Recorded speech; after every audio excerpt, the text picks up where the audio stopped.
Hello everyone, তো সবাই কেমন আছো বলো। আজকে সকাল সকাল ছোটোবেলা যেভাবে রুটি দিয়ে চিনি খেতাম সেভাবে একটু খেয়ে নিলাম। আর কালকেই দেখেছো চুল কেটেছি, কিন্তু জানো তো আমার চুলগুলো না খুব তাড়াতাড়ি বড় হয়ে যায়। আমার চুলগুলো অল্প যত্নেই ওরা খুশি। আমি কিন্তু চুলের জন্য নারকেল তেল আর শ্যাম্পু ছাড়া অন্য কিছুই তেমন ব্যবহার করি না। শ্যাম্পুর সাথে অবশ্য কয়েকটা জিনিস মিশিয়ে ব্যবহার করি। আর এই অ্যালোভেরা গাছগুলো আমি একটা এনেই বসিয়েছিলাম, তার থেকে এতগুলো হয়ে গেছে।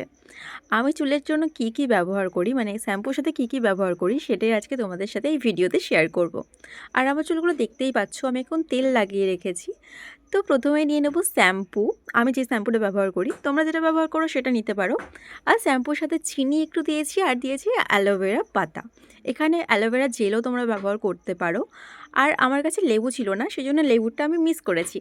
তোমরা চাইলে লেবুও দিতে পারো। তো এই সব কিছু একসাথে নেওয়ার পর ভালো করে মিক্সড করে নিতে হবে, এবং চিনিটা যাতে গলে যায় সেটাও খেয়াল রাখতে হবে।